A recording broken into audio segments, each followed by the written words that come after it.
హల్లెలూయా, దేవునికి స్తోత్రం. దేవుడైన యేసుప్రభు వారు ఈరోజు మనకు పరిశుద్ధ గ్రంథం నుంచి ఇస్తున్న వాగ్దానము లూకా సువార్త 17వ అధ్యాయం 21వ వచనం.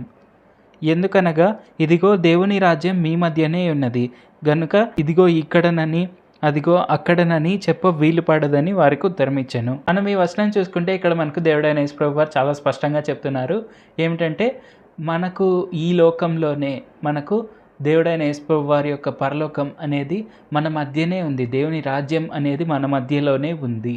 అది మన మధ్యలోనే ఉంది కాబట్టి మనం దేవుని రాజ్యంలో కూడా ఉన్నాము అనేది గుర్తించాలి. ఎందుకంటే మనం ఈ లోకంలో ఉన్నాము. లోకానికి అధికారి సాతాను అనేది మనం బైబిల్లోనే చూసాము. అలాగే ఈ లోకంలో అనేక పాపాలు జరుగుతున్నాయి. ఆ పాపాలన్నీ జరిగేది సాతాను వల్లే. ఇది మనకు చాలా స్పష్టంగా తెలుసు. కానీ దేవుడైన యేసుప్రభు వారు ఇక్కడ ఏం చెప్తున్నారంటే ప్రతి ఒక్క ప్రపంచానికి, ప్రతి ఒక్క యూనివర్స్లో ఉండే ప్రతి ఒక్క దానికి, మల్టీవర్స్ ఏదైనా అనుకోండి, అన్నిటికీ దేవుడైన యేసుప్రభు వారే సృష్టికర్త. ప్రతి ఒక్క దానిపైన అధికారం ఉంది దేవుడైన యేసుప్రభు వారికి. ఈవెన్ సాతాన్ పైన కూడా దేవుడైన యేసుప్రభు వారికి అధికారం ఉంది. కాబట్టి దేవుడైన యేసుప్రభు వారి లోకంలోనే మనం ఉన్నాము. అలాగే ఆయన రాజ్యం అనేది మన మధ్యలో ఉందని ఇక్కడ దేవుడైన యేసుప్రభు వారు చెప్తున్నారు.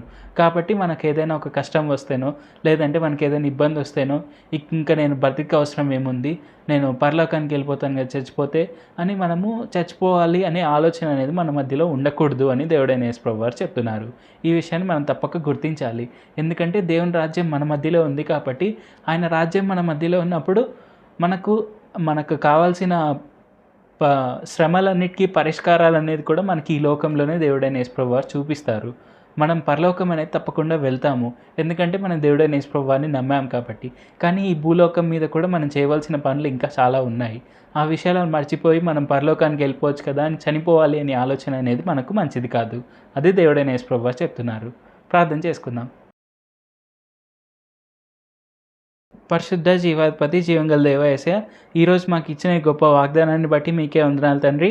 మేము ఎప్పుడు కూడా మా జీవితాన్ని అంతం చేసుకోవాలి, సూసైడ్ చేసుకోవాలి అనే ఆలోచనను మేము ఎప్పుడు మానేసేందుకు సాయం చేయండి. ఎప్పుడు అలాంటి ఆలోచనలు చేయకుండా మేము ఈ లోకంలో మీ యొక్క రాజ్యాన్ని మేము అనేకులకు ప్రకటించాలి. ఎందుకంటే ఈ లోకంలో మీ రాజ్యం అనేది ఆల్రెడీ ఉంది. అది తప్పకుండా ఉంది. తద్వారా మేము ఆశీర్వదింపబడతాము, సంతోషంగా కూడా జీవించగలము. ఈ కష్టాలు ఏవున్నా కానీ అవన్నీ నిమిష మాత్రంలోనే వెళ్ళిపోతాయి. సుఖం అనేది జీవితాంతం ఉంటుంది. మీరిచ్చే శాంతి అనేది జీవితాంతం ఉంటుంది అని మేము గుర్తించేందుకు సాయం చేయండి. తప్పకుండా మీ యొక్క రాజ్యాన్ని అనేకులకు తెలియపరుస్తూ మీ ప్రేమను అనేకులకు రుచి చూపించే వారి వల్లే ఉండేందుకు సాయం చేయండి. యేసు నామములో అడుగుచున్నాం తండ్రి. ఆమేన్. Thank you Jesus. దేవుడు మిమ్మల్ని ఆశీర్వదించును గాక.